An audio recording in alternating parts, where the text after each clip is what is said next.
হোস্টেলে জানালার ধারে দাঁড়িয়ে প্রথম বর্ষের ছাত্রকে চিৎকার করে কুরুচিকর মন্তব্য করতে হয়েছিল।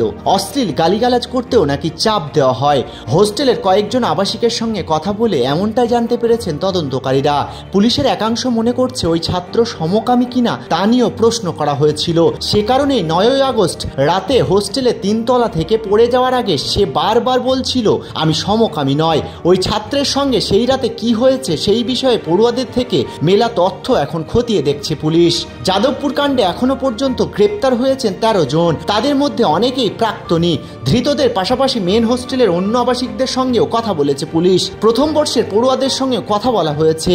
এই বয়ানের ভিত্তিতেই মনে করা হচ্ছে মৃত ছাত্রকে জানালার ধারে দাঁড় করিয়ে কুরুচিকর গালিগালাজ করতে বলা হয়। ওই ছাত্র সমকামী কিনা সেই প্রশ্নও করা হয়। তার গার্লফ্রেন্ড রয়েছে কিনা তাও জানতে চাওয়া হয়। মনে করা হচ্ছে তখনই ওই ছাত্র বারবার বলতে থাকেন আমি সমকামী নই। পুলিশের বয়ানেও সে কথা রয়েছে।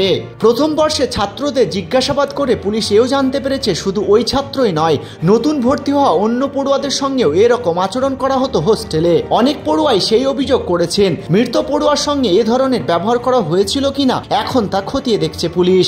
এর আগে প্রথম বর্ষের কয়েকজন পড়ুয়ার সঙ্গে কথা বলে পুলিশ জানতে পেরেছে হোস্টেলে নতুন ভর্তি হওয়া পড়ুয়াদের দিয়ে অনেক কাজই করানো হতো। ঘর এবং শৌচালয় পরিষ্কার করতে হতো, তাদের মশারি টাঙিয়ে দিতে হতো, সিনিয়রদের ভাত বেড়ে দিতে হতো। সিনিয়রদের অনুমতি ছাড়া বাড়ির লোকের সঙ্গে কথাও বলতে পারতেন না তারা। যখন বাড়িতে ফোন করতেন তখন সেখানে উপস্থিত থাকতেন কোনো সিনিয়র। মৃত ছাত্রের সঙ্গেও এরকমই আচরণ হয়েছিল কিনা খতিয়ে দেখছে পুলিশ। সাবিবুর খানের রিপোর্ট, NBTV।